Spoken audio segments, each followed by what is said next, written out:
Hello! Welcome to Essay Nights, the Essay Slayers. My name is Julie and I will be your instructor as we read through spatial integration in historic cities. The article source is embedded in the video description below. Feel free to read along. Please note that you can get a custom, plagiarism-free essay for as little as $10 a page at Essay Nights. The link is in the description.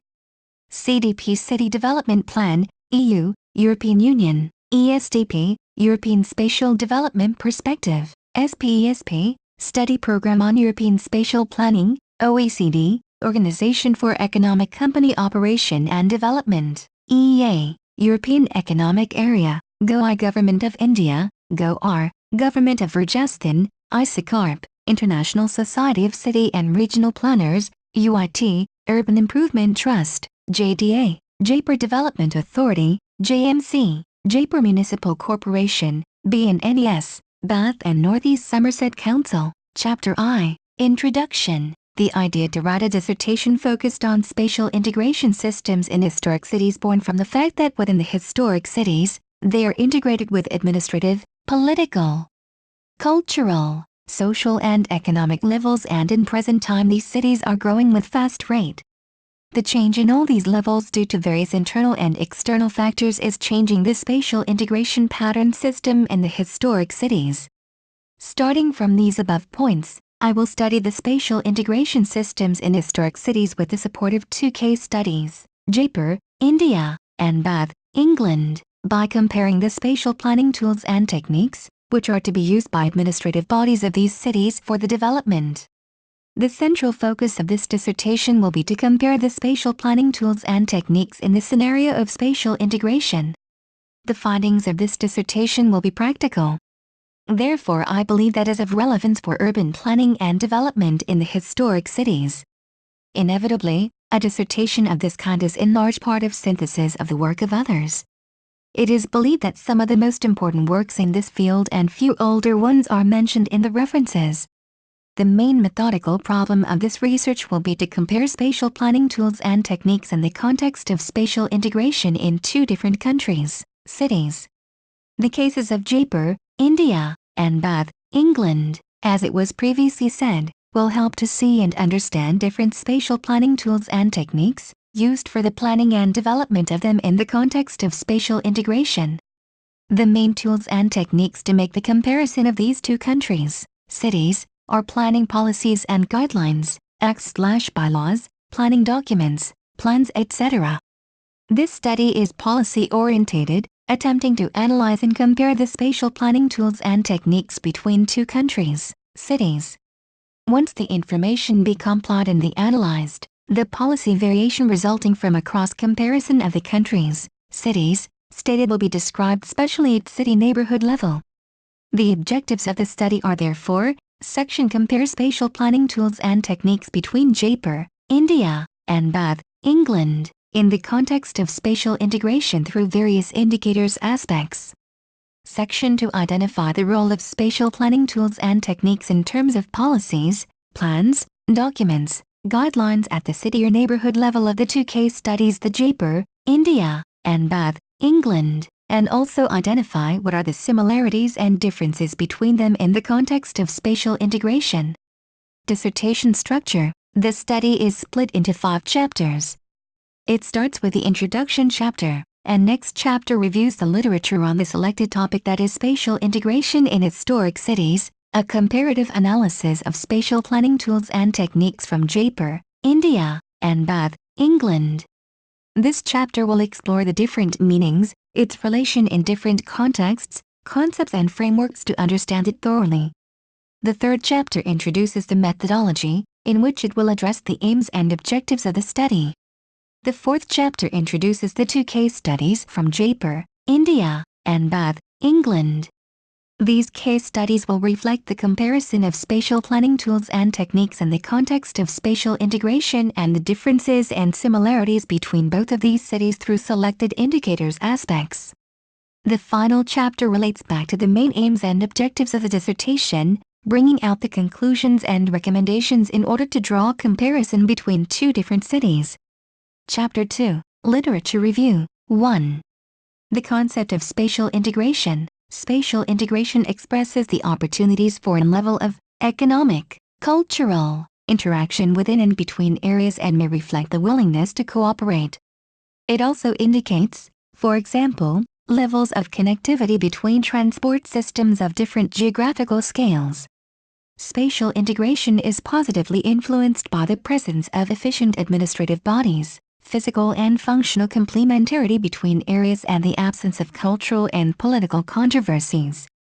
ESDP, A9AYTZ2Y34, 1997. According to the complexity and the importance of the concept of spatial integration, it is necessary to start with an exploration of the different possible meanings, which should be as wide as possible, and related concepts like interaction, cohesion, cooperation, etc. A review of possible meanings. The following sections are as far as possible based on recent literature on spatial integration and neighboring concepts. Section Spatial Integration and Spatial Interaction. S. In itself, the term interaction can seem at least as global as the one of integration. However, this term, often coupled with the spatial or territorial qualifier, is often used in scientific literature, in particular by geographers. In a wide sense, the concept of spatial interaction can be related to any kind of relationship between places, connexity, similarity, flows, and proximity, and one could assimilate the analysis of spatial interaction to spatial analysis in itself, or even to geography. In the practice of, mainly geographical, research, spatial interaction often takes a more limited and technical meaning and may refer to a phenomenon described as decreasing in the intensity of flows with distance. Different spatial interaction models have been built in order to give account of this phenomenon, many of them relying on the general gravity model, based on distance and on relative weights of the considered entities. Taking into account the ESDP definition, its global approach as well as the history of the criterion, it seems that interaction must be understood here as a rather comprehensive concept that cannot be directly limited to some domains of relationships, nor even to spatial interaction as it is generally understood. For example, the definition mentions interaction between areas rather than spatial interaction, which could indicate that distance is not necessarily seen as central, maybe because the concept of distance is more specific of another criterion, geographic position. The ESDP definition, through its reference to willingness to cooperate and to absence of cultural and political controversies, also indicates that the social and human aspects play an important role in an open-minded approach of the concept of spatial interaction. Besides its various interpretations, use of the term interaction in the definition of the A9AYTZ2Y draft of ESDP can also be seen as conveying some implicit ideas through its etymology. Section Spatial Integration and Spatial Cohesion. In the same range of ideas, European documents often refer to a term whose meaning seems close to integration, cohesion. It is most often used in the locution economic and social cohesion, one of the fundamental aims of the European Union, Treaty on European Union, Title I, Article B. Economic and social cohesion is not formally defined in the treaty, but reference is made to the reduction of disparities. The community shall aim at reducing disparities between the levels of development of the various regions and the backwardness of the least favored regions, including rural areas, Article 130A. The first report on social and economic cohesion published by the European Commission, 1996, analyses the situation of the European regions in the same perspective of assessment of inequalities and of their trends. In that sense, cohesion seems closely related to the idea of homogeneity, even if reduction of disparities is not seen as a purpose in itself, but as a way to attain a better functioning by giving more opportunities to all of its components. Spatial, or territorial, cohesion is much less often mentioned than social and economic cohesion, although it appears in some documents related to spatial planning. By analogy with the concept of social and economic cohesion as meant by the European Union, one could see spatial/territorial cohesion as a situation where all parts of the territory would have equivalent opportunities in matter of territorial features. Of course, the role of territorial parameters such as location, altitude and climate indicates that reduction of such disparities is in some way an inaccessible aim, even if efforts can be made in order to alleviate the constraints of areas that are particularly disadvantaged from this point of view, ultra-peripheral areas, areas with harsh climatic or soil conditions, for example. Section Spatial Integration and Cooperation. The A9AYTZ2Y34 project of ESDP introduces in its definition the concept of willingness to cooperate as a basis for spatial integration. This adds an important dynamic element to understanding of territorial or spatial integration. Cooperation is often associated to integration, although there are some fundamental differences between the two concepts. A priori, the concept of spatial interaction, which is at the core of the definition of spatial integration, has no positive or negative sense. Spatial interaction generally relies on human motivation, even if natural phenomena such as floods may cause spatial interaction, but these motivations might not be shared by all actors nor lead to win-win situations. In contrast, absence of cooperation may result either in a limited level of spatial interaction, as relationships will not be supported by all actors, or an unbalanced relationship solely ruled by the law of the strongest. Lack of cooperation can be observed in practice in some cases where actual relations are less than one would expect in view of shared interests, physical possibilities available, or presence of spatial systems to manage, for example river basins. But absence of cooperation may also exist where integration, in terms of interactions, is strong, and in those cases it may have harmful effects for some of the partners. Although the ESDP mentions the willingness to cooperate, it must be said that cooperation does not always rely on willingness but also on need to cooperate. This allows us to distinguish between situations that require cooperation, even if the partners are somewhat reluctant, and situations where spatial integration is actually weak but the willingness to cooperate exists. In the second case, certain material organizational changes may lead to an increase in the significance of relations between areas. Attempting to translate the concept of spatial cooperation into indicators is recognized as being a very difficult task, as cooperation mainly relies on a state of mind and on organizational patterns that do not necessarily imply easily measurable phenomena. Section Networks of Places. For many authors, it is useful to reflect further on how places are linked, in order that integration might occur.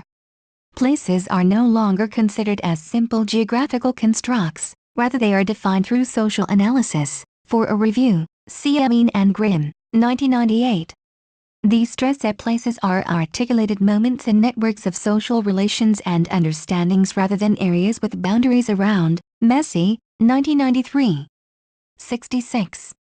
In this configuration, socially constructed places are non-contiguous, diverse, dynamic and superimposed. As well as being bound to place-based relations, cultural, social, economic, political and environmental links and relations can be stretched across space. Grimm and Healy, 1999, forthcoming. This partially reflects a more sophisticated analysis of how networks of cities and towns interact, an area that theme 2 explores further. As Demetized notes, we have witnessed the passage from a functional organization in which the centers are graded with a multi-level hierarchy, as in the models of Christler and Losch, to interconnected networks organized on the basis of the corresponding complementarities of the nodes and the synergies produced. Demetize, 1994. It also reflects an understanding that it is not places which interact but the people and organizations, actors, which inhabit that space. Jeff Mulligan, 1997, labels the current era one of connexity. This reflects the ESDP's definition of spatial integration as opportunities for a level of interaction within and between areas. In Mulligan's view, cultures, economies, social world, politics and environments all become driven by logics of increasingly intense interconnections and flows, over larger and larger geographical scales. A growing range of economic, social, and cultural interactions which are both in place and out of place. Adams, 1996. 279, are being supported by modern communications technologies. Grimm and Healy, Ebed. Of course, it is possible that connections may only occur between specific sections of society. We may therefore witness different social geographies of spatial integration. The A9AYTZ2Y34 project of ESDP suggests that measures of spatial integration will include levels of linkage between transport systems at different geographical scales. However, A fuller interpretation of the conception offered above implies that spatial integration is wider than simply transport linkages but includes all transactions, or flows, between areas.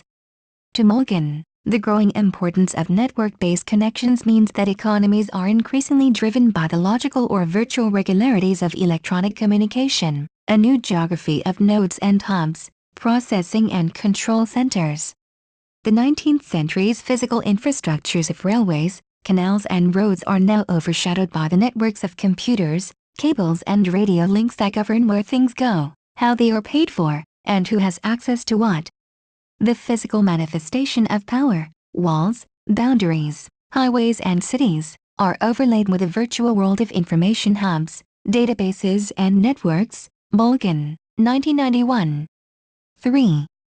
Section networks of actors. The societal networks which facilitate spatial integration are also an important consideration. That spatial integration will be positively influenced by the presence of section efficient administrative bodies. Section physical and functional complementarity between areas. And section the absence of cultural and political controversies. Those conditions may be viewed not only as potential for efficient integration but also as fundamental requirements in order that the concerned spatial entities may interact on insufficiently equal and constructive basis as to produce beneficial effects for all of them, or at least as to avoid globally negative effects for any of them. These societal networks can be conceptualized by what Bowden and Mullich, 1994. 259, called the thickness of co-present interaction, where intense, recursive, face-to-face interactions are supported within urban space, with growing mediated flows of communication and contact via technical media, to the broader city and beyond. Graham and Healy, ed., also see Thrift, 1996b.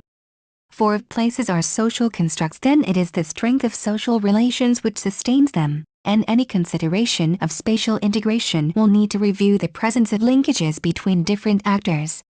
In the same range of ideas, one could focus on some specific agents of spatial integration. Those may be multi-locational firms, but also the so-called transnational communities, in other words groups of migrants that establish links not only between their country of origin and their country of settlement, but also between their different countries of settlement.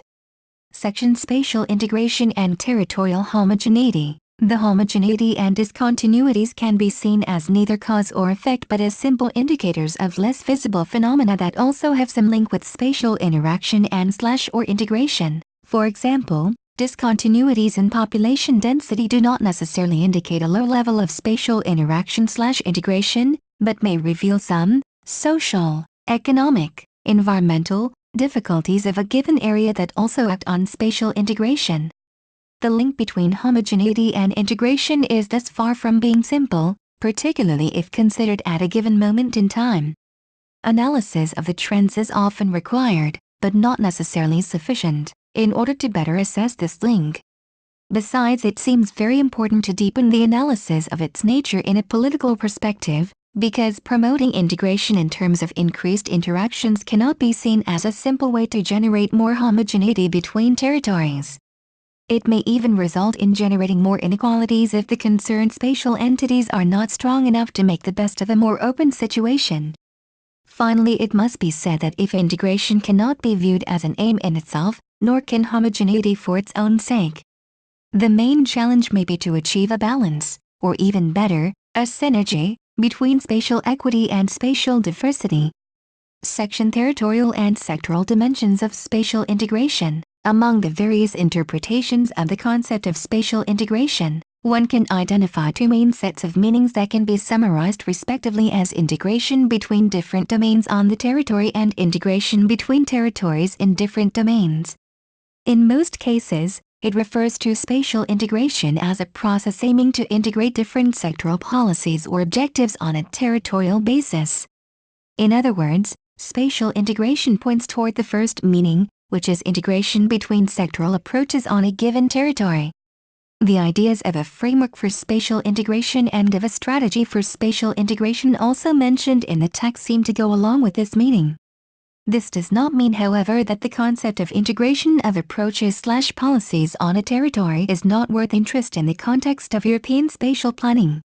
At the contrary, It seems particularly promising, and several parts of the work, it may constitute privileged fields for such an approach in the particular field of rural-urban relationships.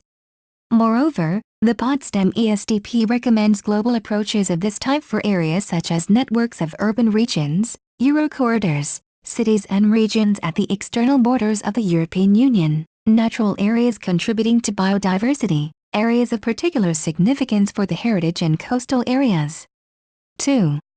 Spatial integration in different contexts, other countries, section India, according to Jordar, Sirodi. Spatial integration is the combination of all the activities like economic, social and physical which can be achieved by the modern spatial planning tools and techniques, different and dual modes for the participation towards development in the cities.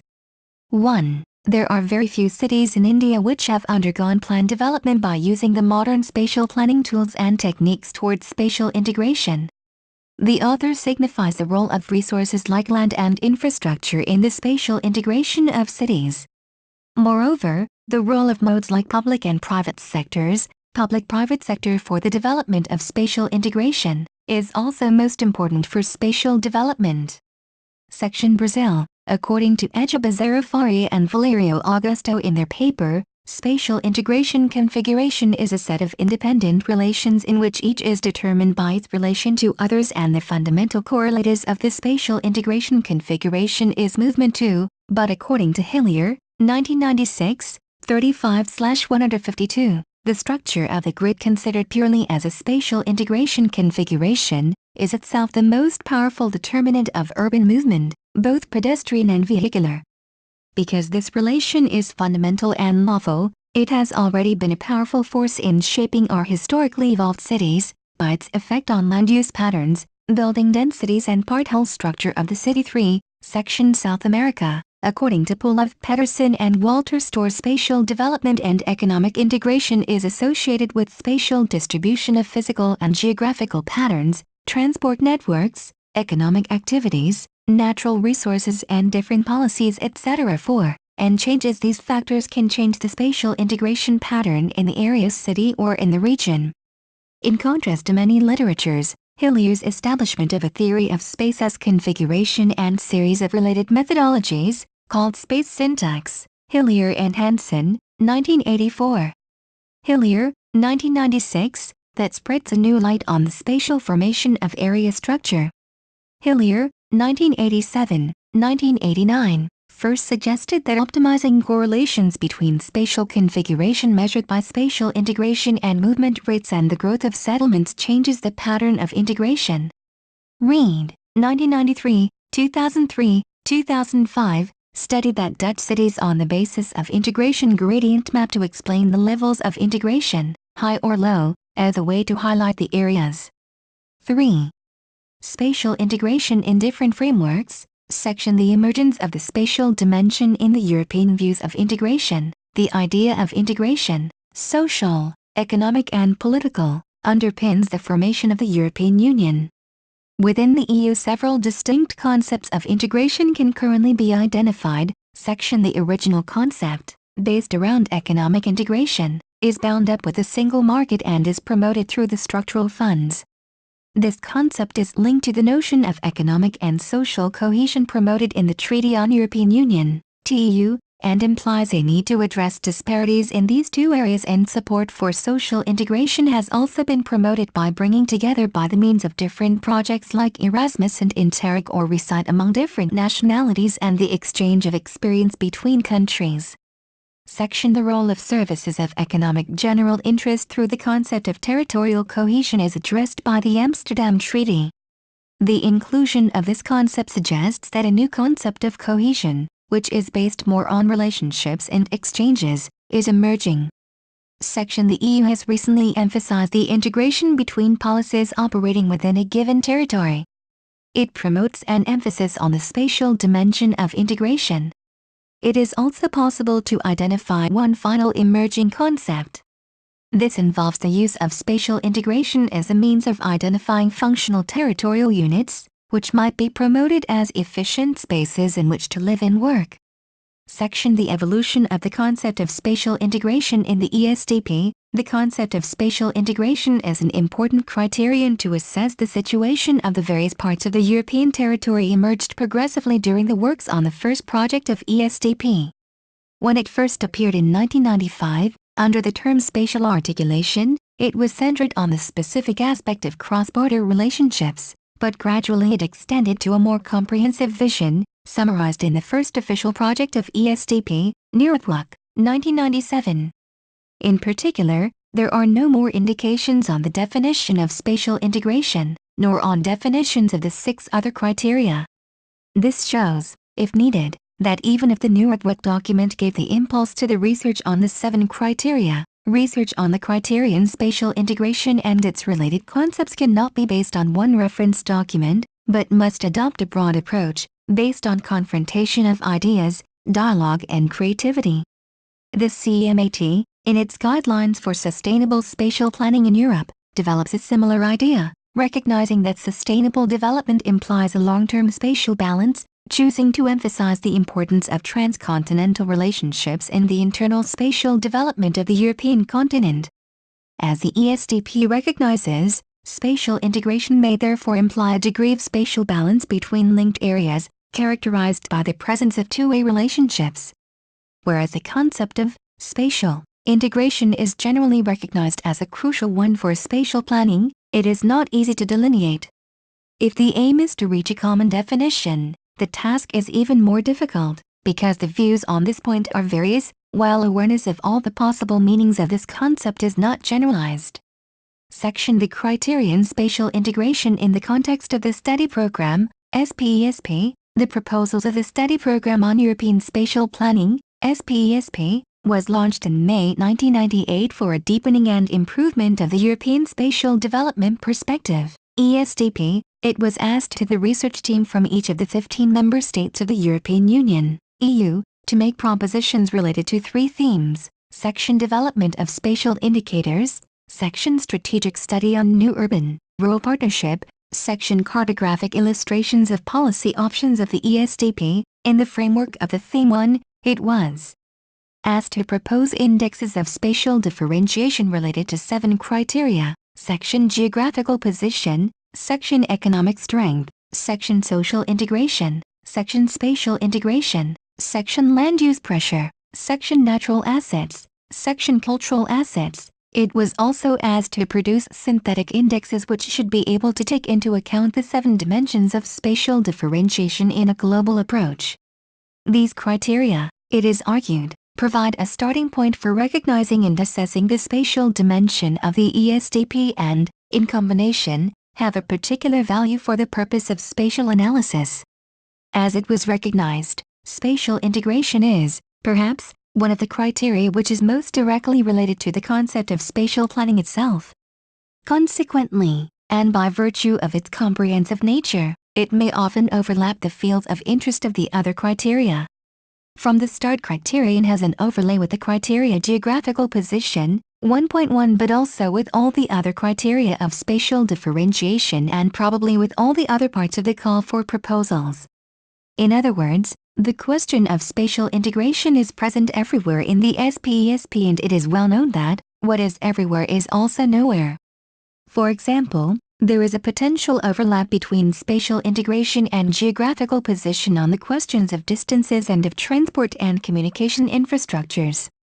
Some less obvious overlaps may occur with social integration, about integration factors such as language, culture, political sensitivity, with economic strength, economic functions generating relationships, with land use pressure, impact on migration moves through effects on land prices, or with natural and cultural assets, common resources that can account for spatial relationships. Links exist also with work on the urban-rural relationships typology and urban-rural partnerships considered under Theme 2. All this indicates that one of the first tasks related to the work on this study strand is a deepening of the concepts, taking into account not only the concept of spatial integration itself, but also some other related concepts that may help to delineate the field of this study. The previous points all go to show how interrelated the concept of spatial integration is with concepts such as economic and social integration. Far from serving to narrow its field of application, the body of literature concerned with spatial integration is in fact serving to widen its influence. This raises the question of identifying the specific nature of spatial integration, and reminds of another similar question, that is identification of the specific nature of spatial planning/spatial development. In both cases, the multifaceted nature generates a difficulty to focus on specific issues, notably because isolating the spatial dimension of a reality is a rather abstract exercise whose practical purpose is not always obvious to perceive. An analysis focused on a set of elements, spatial planning tools and techniques, of spatial integration considered as specific and significant, flows between places and willingness to cooperate, to which analysis of spatial patterns is added in order to complement the analysis of flows in the context of Jaipur and Bath. Chapter 3, Methodology. Since the research is an analytical investigation of the spatial integration in the historic cities from Jaipur, India, and Bath, England, the spatial planning tools and techniques from each city throughout its historical process appears to be its basic research implement. The spatial planning tools and techniques mainly includes the planning guidelines and documents, policies, planning acts or bylaws, previous development plans of the cities to undertake the research. For Bath and Jaipur, the main sources of data are the previous development plans which are provided by the local authorities in both of the cities, and various other resources like planning documents, guidelines, etc. However, these data have also been completed by other documents and by researcher S. Observations 5. The desk study-based methodology provides an opportunity to tap into the knowledge and skills base of the local authorities. The methodology of the research required from the researcher to establish the research question, which focuses on different spatial planning tools and techniques from 2 case studies. The attempt is to investigate the similarities and differences in spatial planning tools and techniques in 2 different cities, countries, in the context of spatial integration and their importance in the spatial integration of the cities.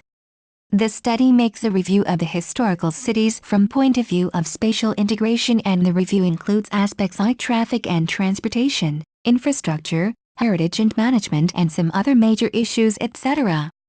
The process began with the review of the literature of spatial integration, its relation in different concepts, frameworks and contexts. The literature review will highlight and analyze the different meaning of the term spatial integration in different places. However, in terms of hypothesis of this study, the analysis of spatial integration of the 2 cities is realized through the comparative analysis between them. This analysis has revealed the spatial structure of each city. The spatial analysis comprises the structure of inner historical core in the surrounding parts of the city and how they are integrated with each other in the sense of different aspects. The external-internal forces like biophysical constraints and potentials, economic factors and social factors, which are responsible for the creation of pressure on the local authorities to impose spatial planning decisions in the city, can affect the spatial integration of cities. This spatial analysis will be measured on the basis of different selected aspects, indicators like housing, traffic and transportation, heritage and management, and various other important issues, etc. Chapter 4, Case Studies. As a result of rapid urbanization and industrialization, the existing historic cities have lost their historic identity as well as historic and cultural values, which made them unique from other cities.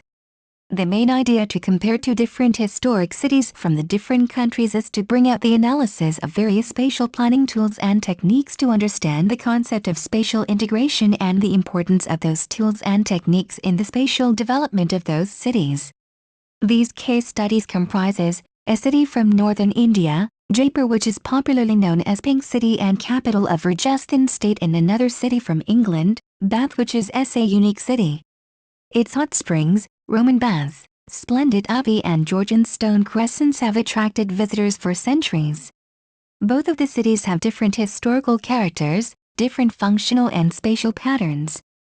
The reason for the selection of the case studies, each of which form a fascinating body of data, is that to date no study has been carried out of these towns which have significant individual characteristics in relation to their immensely rich historical and cultural background. To address the aims and objectives of the research, a detailed analysis of these cities, Jaipur, India, and Bath, England, in terms of spatial planning tools and techniques in the scenario of spatial integration to be measured. The analysis will comprise the major aspects like housing, traffic and transportation, heritage and management and other various issues. Jaipur, India. The city of Jaipur, nestled in the rugged hills of Aravallis, popularly known as the Pink City, was founded in 1727 AD by one of the greatest rulers of the Kakawaya clan, the astronomer King Sawai Singh. The pink color was used at the time of making to create an impression of red sandstone buildings of mule cities, and repainted in 1876, during the visit of the Prince of Wales. The city is remarkable among pre-modern Indian cities for the width and regularity of its streets, which are laid out into sectors separated by broad streets. Jaipur, which means the City of Victory, was built exactly 273 years back and is 262 kilometers by road from Delhi, capital of India. A strong wall encircles the old city and even today has a suggestion of formidable strength. Its function of protecting all within is obvious. The plains of Rajasthan, of which Jaipur is the capital, once thundered and echoed with clash of swords and the drums of wars. Built in 1727 by Sawai Singh AI, Jaipur was the first planned city of its time, the earlier planned city in northern India having been built near Taxila sometime in the 2nd century BC. Source: www.mapsofindia.com. Jaipur was planned by Vidyadhar Bhattacharya, a Bengali architect, who gave shape to the ideas of Sawai Singh in a grid system with wide straight avenues, roads, streets and lanes and uniform rows of shops on either side of the main bazaars, all arranged in 9 rectangular city sectors, chakras, planned on the basis of principles of Shilp Shastra. The city itself is an attractive creation worthy of universal admiration.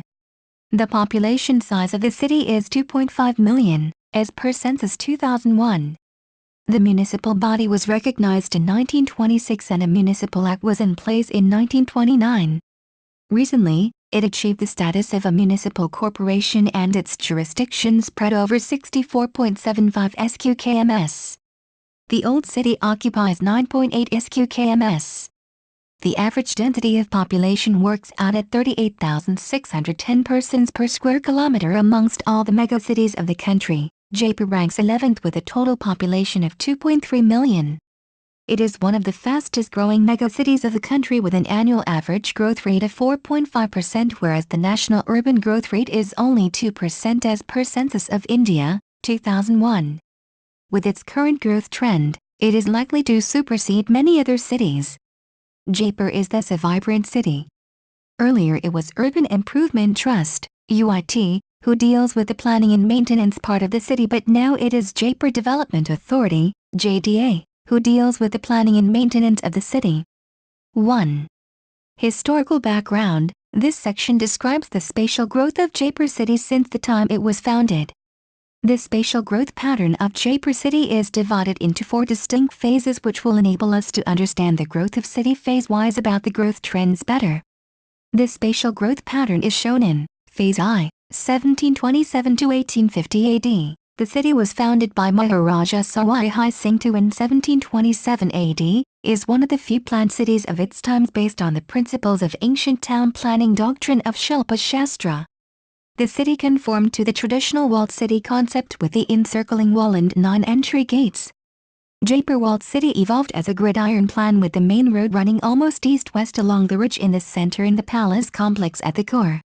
The buildings were built following a strict architectural guideline.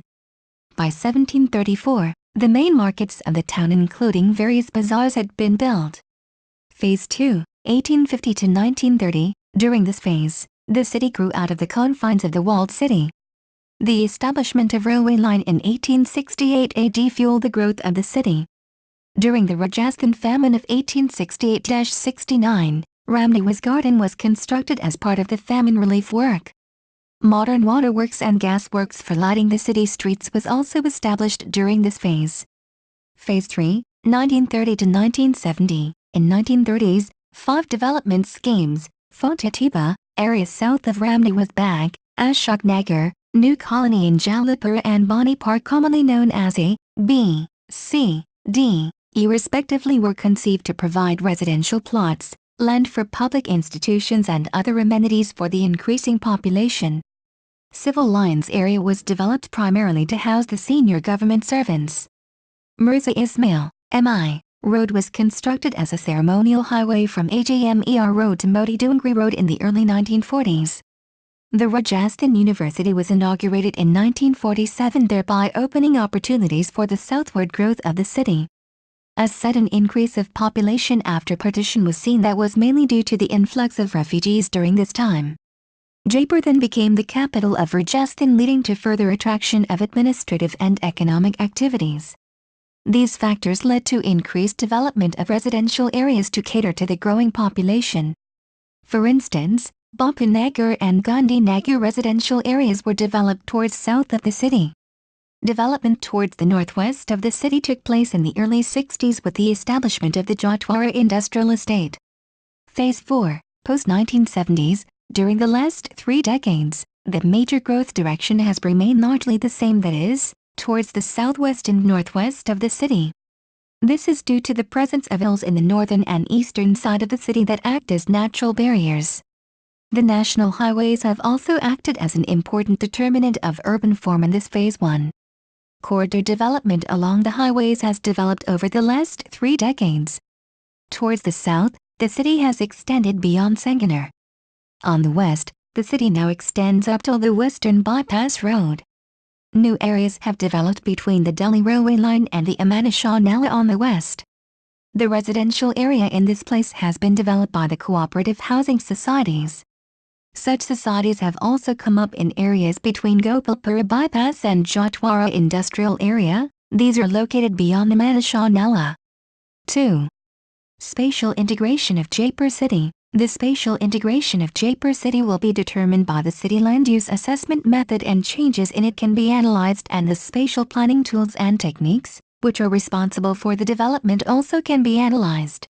The land use of Jaipur City in 1971 has been compared with the existing land use in 1991 to find out the spatial analysis. Due to the lack of latest land use data of city, the assessment is confined up till the year 1991. There is a very sharp change in some land uses like residential, public and semi-public, and industrial sectors, etc. The area under residential increased up to 62% in year 1991, while it was 51% in year 1971. Under public and semi-public is decreased 17%, 1971, to 8%, 1991. Also under circulation decreased from 17%, 1971, to 12%, 1991, but the area under governmental uses remains constant. In case of recreational area, also further decreased by 1% from 1971 to 1991, the area under industrial, 7% to 10%, and commercial has an increase of 1%. There are also 3 different constitutes in the Jaipur city named as Walled City, the Rest of Jaipur Municipal Corporation, JMC, and Rest of Jaipur Development Authority, JDA, area. The largest proportion of all the developed land uses is concentrated in the JMC area, and a large proportion of undeveloped land is in the Rest of JDA Area 6. In order to achieve spatial and plan development, JDA prepared 2 master plans for the JDA area till now as a spatial planning tool. The first master plan for 1971 to 1991 came into effect in May 1976. The master plan defines the objectives of the comprehensive development of the city along new 125 revenue villages, and Jaipur was proposed to be developed as major tourist destination. The proposals were made as follows. Section: the walled city area. The population density was recommended as 700 persons per ha, and other proposals were like tourist facilities, 5-star hotel in the Jal Mahal Lake, and shift of some industries from walled city area. Section: Jaipur Nagar Nigam area. The proposals were prepared for the additional areas in the periphery along the existing urbanized area, and the proposals were prepared for residential, commercial, industrial, and parks and open spaces. There were also detailed proposals to develop wholesale markets and industrial development by size, nature of the industries. The second master plan was conceived for 2011 for the Jaipur region, and now it's under proposals for the revision for the year 2021. This master plan was prepared in 1995 and came into force from 1998. It covers the entire Jaipur region including new 6 satellite towns along with the Jaipur city. The total area of the Jaipur region is 1464 sq.km. And the proposal of inner towns between Jaipur city and satellite towns to develop to accommodate the total projected population 42.2 lakhs by 2011. Spatial strategies. The second master plan has come up with strategies for each of the constituents of the JDA region. The spatial strategies for walled city are described as S. No. Constituent area. Proposed strategy 1. Walled city. Section No permission to be given for commercial complexes, shopping areas etc. inside the walled city area. Section New building bylaws proposed for the walled city to reduce the density. Section Shifting of wholesale activities, traffic generating and intensive activities to areas outside. Section Parking would not be allowed inside the walled city on the main roads. Source: CDP. Jaipur. Brief description about spatial planning tools and techniques. The city of Jaipur, the Pink City, can be described as a good example of a planned city. The spatial planning tools and techniques which were and are using by local authorities for the development of city can be described as Section City Development Plan, First Master Plan or City Development Plan, 1971 to 1991, Second Master Plan minus 2011 and Zonal Development Plans. Section Building Bylaws, Rajasthan Urban Housing and Habitat Policy 2006 and Rajasthan Conservation and Heritage Bylaws, 1961 etc. All these are the major tools and techniques of spatial planning of Jaipur city and results in the spatial integration of the city. The various government and private NGOs are working with these spatial planning tools and techniques for the better future of the city. The major departments are like Jaipur Development Authority, JDA, Jaipur Municipal Corporation, JMC, Rajasthan Housing Board, RHB, Public Works Department, PWD, Archaeological Survey of India, ASI, and Ford Foundation, Hindustan Charitable Trust etc. Housing. This section assesses the housing situation of the city and specifically in the walled city, old area. If we look at the housing scenario of the city, the number of houseless population has increased in the past 10 years, thereby indicating a housing gap. The data given in table below shows the clear picture as housing stock. On the total housing stock, the most predominant use is residential. 75% of the total houses and others are like shops and offices, 15%, rest a very minor proportion in account of total proportion. The occupancy rate in the city was 7.2% in the past decade, while it has been seen that it was more in walled city and in the other areas of municipal boundary while it was less in JDA area. But nowadays, occupancy rate is high at the periphery of the city because of migration of people from the inner area to the new area, townships, new developments etc. There are various factors behind the migration are like easier availability of land at periphery with different options like big plots, location etc. Too much congestion in the walled city area and municipal area, land prices are very high in the central core etc. Housing type and condition. The city overall has a relatively flatted development, but within the walled city, only G+2 structures are predominant. Nowadays multi-storied buildings can be seen in JMC and other areas of JDA. The housing conditions vary within the city. A qualitative analysis of housing conditions has been done for the walled city is described as housing supply. The housing development in the whole city can be categorized into 4 types, that is traditional housing, formal housing and informal housing. The housing in the walled city is a type of traditional housing. The houses are around 100 to 150 years old and are built in typical Rajasthani architecture style. Mostly, the houses are 2-storied with decorated doors, windows and cages, projections, etc. Housing stakeholders. The total housing supply in the Jaipur is through 6 sources, JDA 7, Rajasthan Housing Board, RHB, private developers, the cooperative societies, the traditional houses in the walled city and the slums, khaki bastis. In case of walled city, most of the houses come under traditional housing. The proportion of housing supply provided by all of these sources is given below as source JDA, Jaipur, new developments in housing, in the light of Rajasthan Urban Housing and Habitat Policy 2006-8, There are new developments which can be categorized as group housing schemes, redevelopment schemes, flats of RHB and new townships at the outskirts of the city. In case of walled city, redevelopment schemes are taking place, and under these schemes individuals are allotted plots of an area 40 SQMTS9, while JMC and JDA are responsible for the implementation process of redevelopment schemes.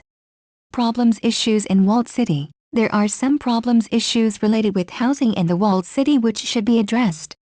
These are listed as section. Most of the houses are very old, like built around 100 to 150 years back, and they are in dilapidated condition, especially in the market area, which are occupied by lower income groups, LIGS. Section. Most of the area of walled city is facing poor infrastructure facilities.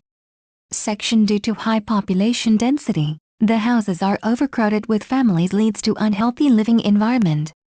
Section. Most of the houses occupied by middle income groups, MIGS, and lower income groups, LIGS, have no open spaces. Houses are semi-pucca or caca, some of them are without toilets and electricity connections.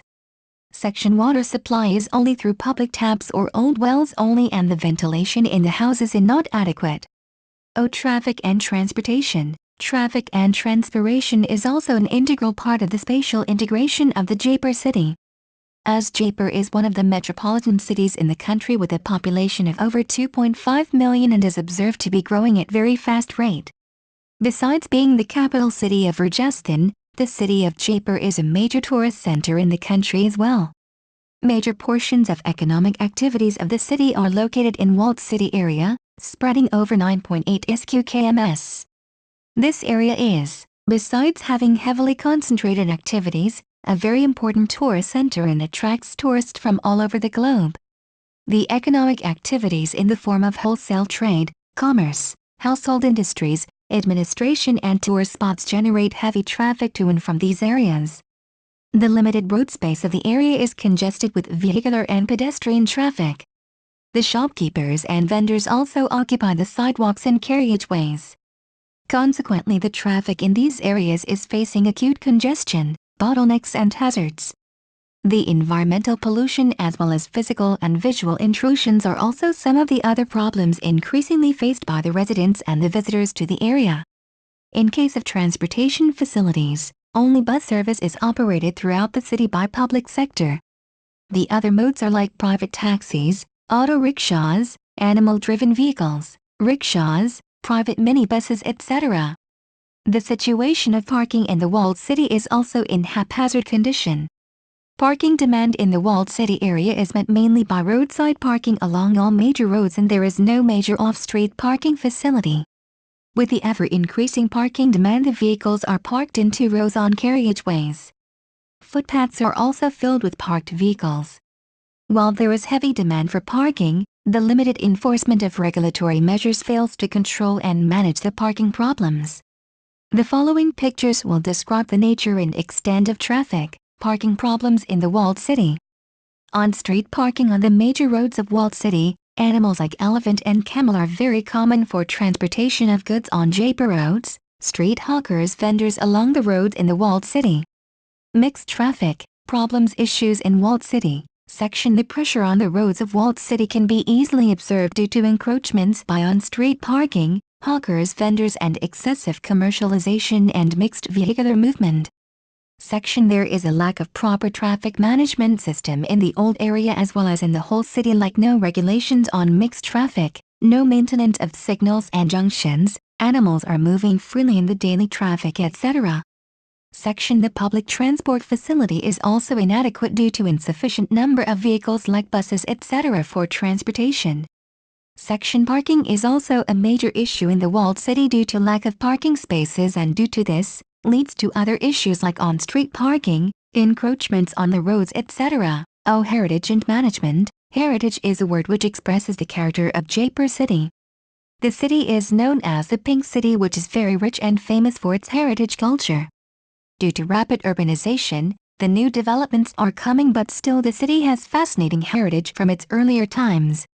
In Jaipur, all the historical buildings are described into 3 classes as royal palaces and forts, temples and museums. Each heritage building has different history and different characteristics. Most of the buildings are situated in the walled city area and others are in municipal area. The historical buildings which are situated in the city are as walled city area, JMC area, City Palace Complex, Amber Fort, Hawa Mahal, Amber Palace, Jantar Mantar, Jagar, Nawab Sahib Ki Haveli, Nahargarh, Swargasili or Isalat, Mati Dungari, Maharani Ki Khatri, Jal Mahal Place, Ram Nawaz Garden, Ramba Place, Albert Hall, Gator. So, there are 8 buildings which are situated in the walled city and 10 buildings are in JMC area. There are other historical components which has unique values. These include like bazaars, commercial area, water tanks, small temples and chabutras. These are 100 to 250 years old built. Besides this, JDA has identified total 300 historic buildings into the various parts in the walled city and categorized into different levels as per their area.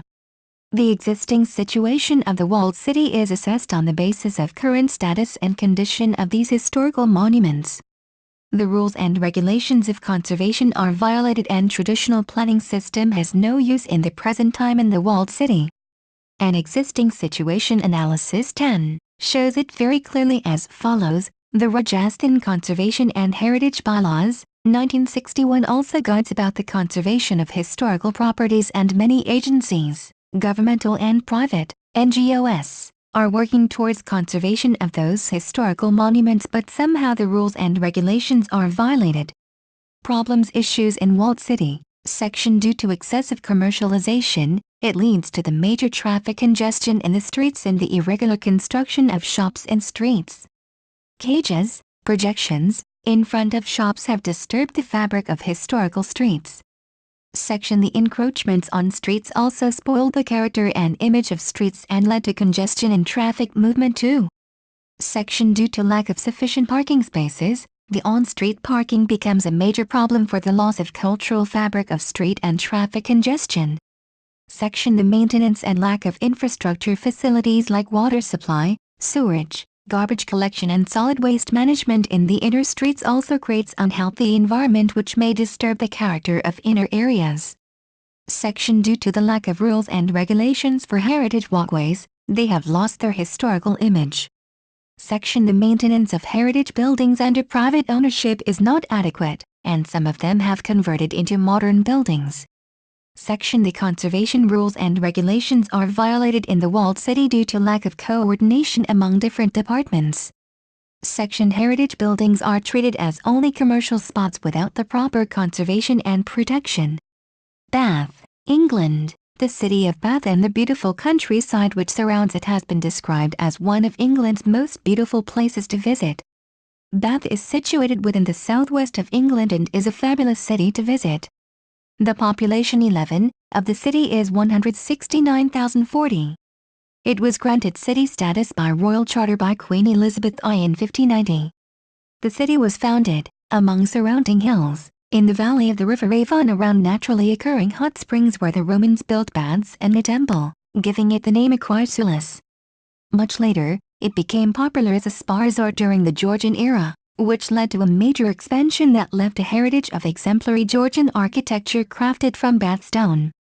Bath and its stunning surrounding countryside offers tourists a multitude of fantastic places to visit from stately homes and gardens to the impressive Stonehenge.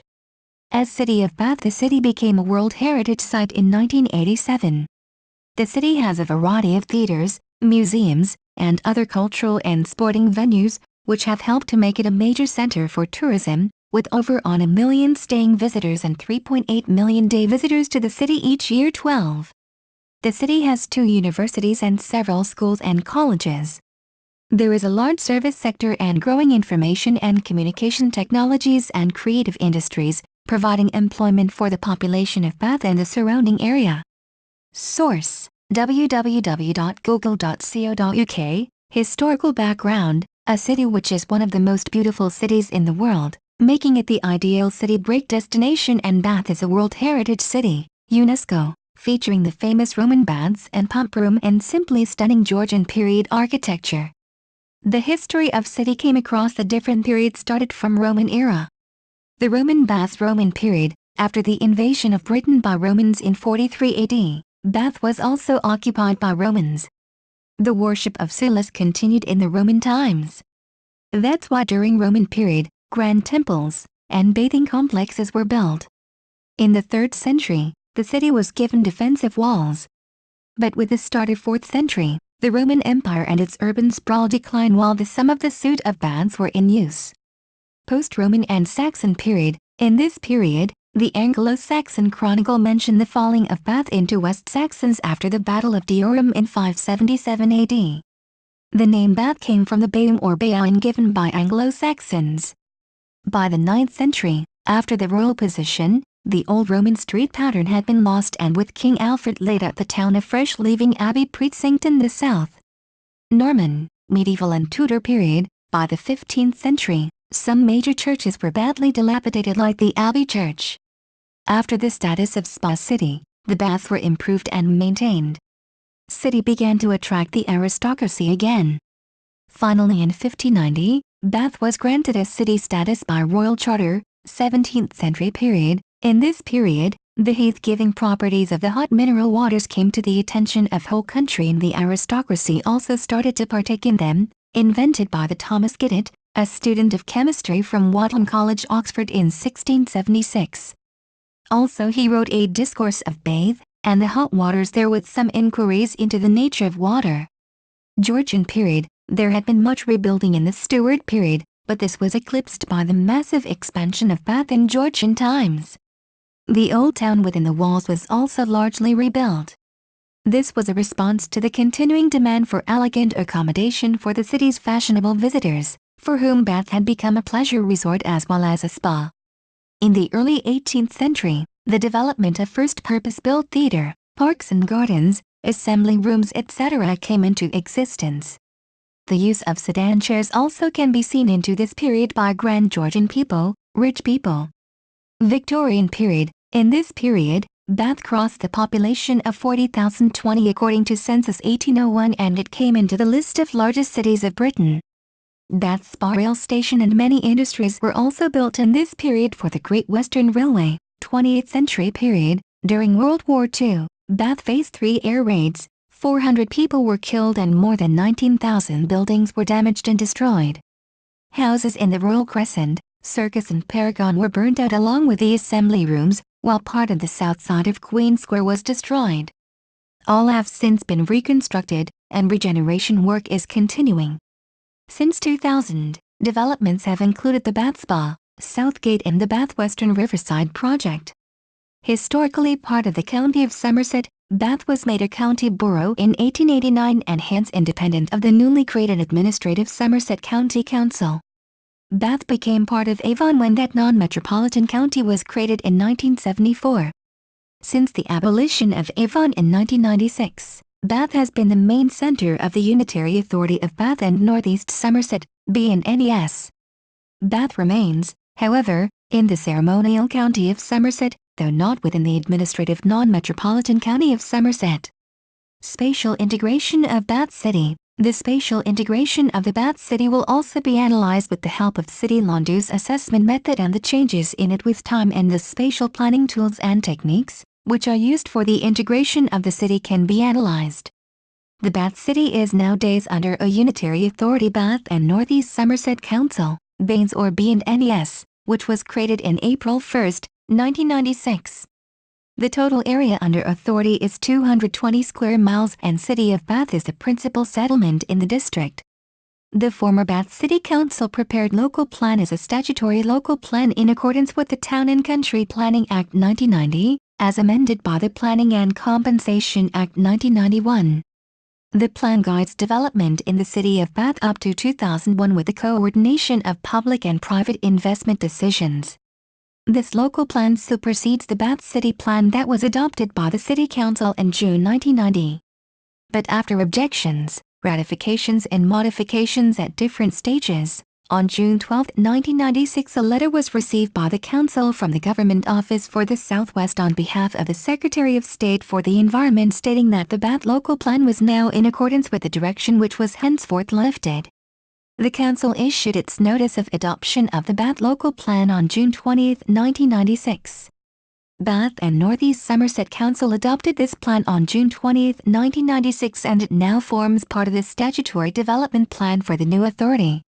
The plan was, however, progressed through all the formal procedures outlined above by the former City Council, and it has been considered appropriate to retain the text which was the subject of public consultation and examination, including references to the City Council. These references will serve as a reminder that the policies are applicable only within the City of Bath, but it should be understood that in most instances the Council referred to as that of Bath and Northeast Somerset. However, a High Court challenge in August 1996 resulted in Bath and Northeast Somerset Council having to re-adopt the plan on June 19, 1997. The Bath and Northeast Somerset, BANES, Council prepared a local plan which is adopted in October 2007.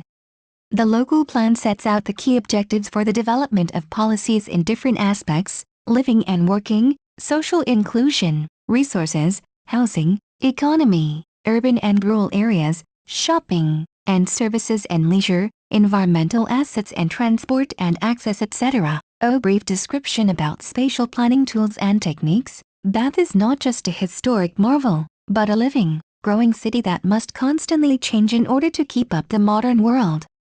With the change in time and requirements, the City of Bath undergone various changes which resulted in the demand for various plans, frameworks and guidelines to maintain and enhance the character as it as World Heritage Site.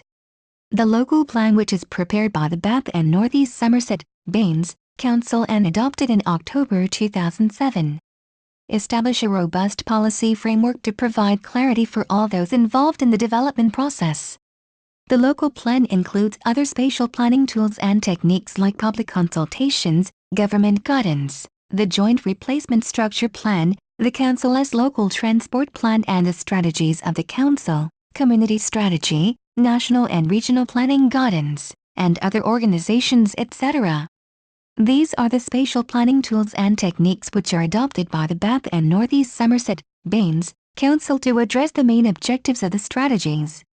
Like the spatial framework in 2006 by BANES to address the objective, manage and encourage the change within the context of World Heritage Site. The challenges it addresses include space for workers, visitors and residents, the riverside potential, architecture quality, the public realm, pedestrian movement, and how to repair the fractured City 13. With its objectives, it also supports other spatial planning tools and techniques like the business plan for the City of Bath. So the spatial planning tools and techniques which are also included in the local plan for the City of Bath are important and vital for the development and management of city. Housing affordability. The housing section assesses the housing situation of the City of Bath. If we look at the housing scenario of the city, the affordability of housing is least in City of Bath as compared to whole of the district. The following S represents as source. So many people are migrating due to high cost of living in the City of Bath. This is leading to recruitment difficulties and skill shortages which could have a knock-on effect on the local economy. The need for affordable housing, per year, is also much in Bath City as compared to the other areas in the district. The following S represent it as source. The land supply for housing development is also limited in the City of Bath. This places considerable pressure for development both on sites allocated for housing and on other sites in the city to meet the demand for housing. Problems issues in City of Bath section in the listed Georgian properties in Bath can result in an additional challenges and improvement works due to large number of high-risk houses and multiple occupations. Section due to the relatively high property values in Bath, the refurbishment of converted buildings often results in higher rents being charged and people are moving off to City of Bath. Section the problem of decent housing type is also a major concern in the private rented sector which is mostly occupied by university students. It includes the Abbey Ward in Bath City and Bath-Avon wards surrounding city. Section the current and future needs of older residents are generally exceeds then government funding allocations in housing schemes. Traffic and transportation. The City of Bath is a small and complex city as compared to other cities and it has well-defined activities like commercial areas and employment areas. The various sectors of its transportation systems are like parking facilities and public transport services are not only interdependent but all are affected by the other activities and decisions made for them, for example new developments to meet the housing objectives, conservation of the historic buildings or streets, etc. The traffic management system came into force since 1970 rather than building only new roads in the city and at boundaries. The main problem of the city of Bath is the congestion within the city by through traffic because most of the traffic in the city has an origin and destination in the city. The following is show the mode of transport in the city of Bath to travel to work as. It represents that the residents which are working in Bath City are more dependent upon their own private vehicles like car. The residents which are working in Bath and living somewhere else and residents which are living in Bath and working somewhere else, outside the city, are totally dependent upon their private mode of travel, that is car. But in case of comparison with other area in the district and national level, the S represents that the residents within Bath are more dependent upon private mode of transport, that is car or on the walk, which is much higher as compared to other areas and national level. But more interesting point is that the city of Bath has percentage of residents who has no cars compared to other areas and national level. These S clearly show that the private mode of transport is creating congestion in the city of Bath and through traffic generated by them. Parking and pedestrian safety are also important issues in the city of Bath. Problems issues in city of Bath. Section traffic problems have been a dominant issue in planning for Bath, but the development of new major road schemes within the city is no longer seen as a solution. The emphasis now is on careful management of traffic and the integration of policies for use of land in order to make the best use of existing road space and minimize the congestion, pollution and danger caused by vehicles. Section the road and rail network are at capacity and congestion across the area is a problem in terms of journey times and public transport travel times, a key impediment to maintaining a healthy economy. Congestion is also affecting air quality, and in areas of Bath City Centre air pollution has reached levels that are higher than the government recommended acceptable limits.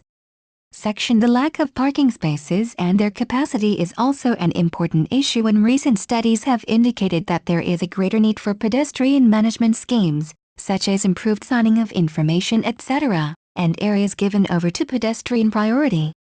Heritage and management. The city is internationally known for its Roman and Georgian heritage and archaeology. Its culture is a spot that stretches back over 2,000 years, the innovative architecture and town planning, and the harmony between the city and the landscape.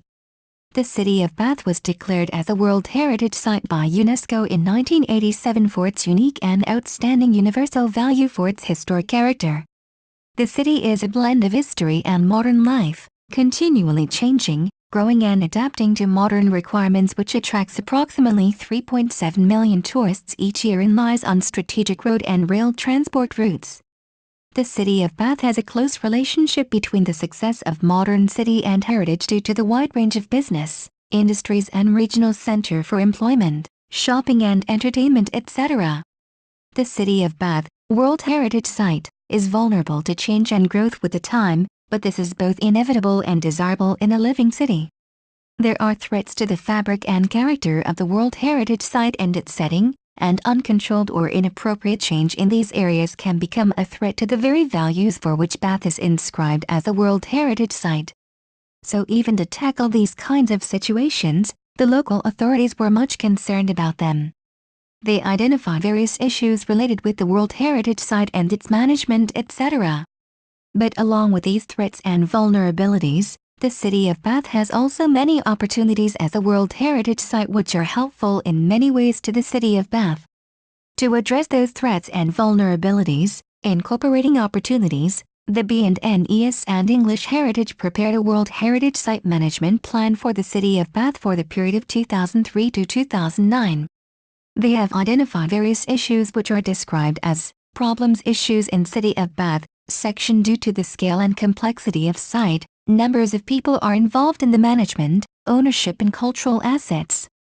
So it's really an important from management point of view, which requires the coordination of a large number of disciplines and agencies. Section the protection of World Heritage Site is achieved only through the planning system of plans and designations, so for the appropriate protection, and according to World Heritage Site criteria, A appropriate legal system is required because there are a number of actions like risk assessment, mitigation and awareness campaigns etc. which are necessary for the appropriate protection of World Heritage Site. Section There are a number of planning applications involved in the whole process as general due to the complexity of the site and the number of listed buildings.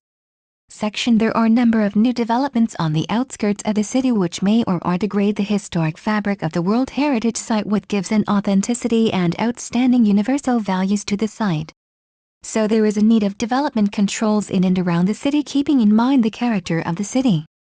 Section In the recent times, the condition of contemporary architecture is not good with the test of time and other physical changes in climate, due to which it doesn't match with the historic architecture of the city. So it's more challenging from integration of contemporary design into a historic environment. Chapter V, Conclusions and Recommendations, Appendix, Annexer, I, Salient Features of the Rajasthan Urban Housing and Habitat Policy 2006. Goal of the policy is to ensure sustainable development of human settlements including shelter for all and a better quality of life to all citizens using potential of all the stakeholders. The major components include slum development, slum policy to be prepared for the state. Setting up of an independent and centralized agency to act as single window system for resolving all slum development issues. Encouragement of slum development through participation of the cooperative societies, like maintenance of the common facilities and to pay lease charges, etc. Infrastructure development through land pooling arrangements by constructive multi-storied building, G+3/G+5 structures, on existing slum sites to minimize relocation problem where houses shall be provided at free of cost and free land claimed at disposal of the developer. Execution of slum rehabilitation work through various programs like A9AYTZ2Y34 schemes launched by GOI. Free houses of carpet area 225 square feet to each of slum household as decided by the GOR. Priority-wise provision of basic amenities depending on the availability of space. Provision of training, technological support and finance for upgradation of existing housing stock in slums. Legal and regulatory reforms including urban land reforms. Major components of urban reforms are rationalization of stamp duty, management of land records and guaranteed land title. Specific provision for involvement of private sector for EWSLIG. Introduction of IT system for easy and simplifying registration procedures. Preparation and enactment of Apartment Ownership Act to facilitate sale of roof rights. Amendment of Rent Control Act 2005 and 2006 to stimulate investment in rental housing so that more vacant house owners can use the houses for rental purpose. Revamping of Rajasthan Municipalities Act 1959 and induction of new Rajasthan Municipal Bill 2005. Promotion of mortgage insurance. Mandatory reforms as per GOI directions. Introduction of housing norms at local level with regard to the geoclimatic conditions and lifestyles of the people. Human resource and infrastructure development. Training and awareness promotion to adopt low-cost and cost-effective approaches for housing. Formal and non-formal training facilities on a widely decentralized basis to upgrade skills of construction workers, artisans and contractors. Encouragement of increased facilities in the technical institutions and colleges. Encouragement of NGOs and consultants to involve in giving the training of the construction workers, artisans and contractors, both in formal and informal sectors. Provision of non-formal training to facilitate maintenance and improvement of housing stock on a self-help basis. Spatial Data Center for Database Management has been also proposed to be set up. Disaster Management and Relief Cell has introduced codes for measures to be adopted for earthquake-resistant building and flood control system. Fiscal concessions for attracting more and more investments in housing. City-based models for improvement in the infrastructure facilities like sewage treatment, wastewater disposal, solid waste management, etc. Implementation of policy for management of solid waste biomedical waste. Policies in urban areas for promotion of housing, reservation of land for EWS and LIG people in each of local plan. Regularization of the Housing Cooperative Society land, HCS, as per town planning norms. Future plans for vertical growth. U. Encouragement of financial institutions banks to give assist SC Street OBC communities. U. Encouragement of RHB to provide 50% of houses for EWSLIG people. U. Review of master plan area for cities, which are heavily urbanized area with high density population or fast-growing religious industrial towns. U. Replanning and defining the no development zones to prevent slums or unauthorized constructions. U. Tax regulations on vacant urban land and vacant houses in order to curb speculation of land. U. Freezing of all the lands identified in the master plan. Restricting private transactions in the land except for agricultural purposes. U. Implementation of effective urban land record system GIS mapping registration of land. U. Provision of affordable service land to the poorer section. U. Proper utilization of land reserved under various government agencies. U. Optimization of cost of land and simplified procedures while conversion of land from JDA-UIT municipal bodies to RHB. U. Redevelopment of the areas, which are in dilapidated conditions. U. Amendment of revenue or other acts as necessary for the implementation of the policy with regard to supply and management of land. U. Revision of standards of master plan. U. Promotion of establishment of cost-effective building materials, eco-friendly and energy-efficient innovative industries. U. Proposal for Habitat Infrastructure Action Plan for improvement of the infrastructure conditions. U. Encouraging builders and developers to provide housing stock for rental accommodations in the urban areas. U. Utilization of vacant houses for rental purposes. U. Encouraging industries to provide houses for the workers' laborers. U. Integrated approach for the urban poor, especially the BPL families. U. Conservation of heritage buildings to revive the culture and heritage of the cities like Jaipur, Udaipur, etc. U. Encouraging real estate developers, builders, and colonizers to develop townships. U. Encouraging cooperatives to assemble land, construction of houses and development of amenities. U. Encouraging private developers FDIs to invest their project in the future growth areas.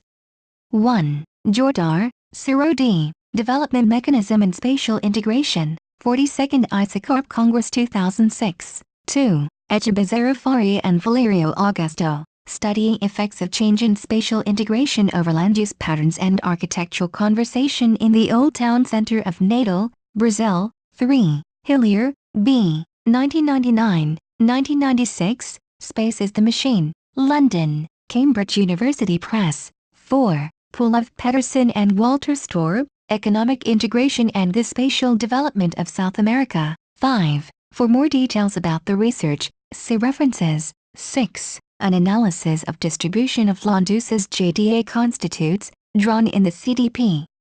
Jaipur. 7. In 1954, Urban Improvement Board was constituted to ensure planned development in Jaipur. Later it was renamed as Urban Improvement Trust, UIT. Later in 1982, UIT was upgraded to Jaipur Development Authority, JDA. 8. See Annexure I for details. 9. JMC Building Bylaws. 10. Existing Situation Analysis, CDP, Jaipur. 11. Bath and Northeast Somerset District Council, Population Statistics, 2001, 12. The Roman Baths. Somerset Tourist Guide. http://www.somersettouristguide.com/. The_Roman_baths_722.ask.accesses on July 31, 2009. 13. A Vision for Bath, Spatial Framework, February 2006. Please be aware that the free essay that you were just reading was not written by us. This essay, and all of the others available to view on the website, were provided to us by students in exchange for services that we offer. This relationship helps our students to get an even better deal while also contributing to the biggest free essay resource in the UK. Thank you for taking your time to listen to me. I hope you enjoyed learning about spatial integration in historic cities as much as I did. Kindly remember that you can get a custom, plagiarism-free essay at A9AYTZ for as little as $10. The link is in the description. See you next time.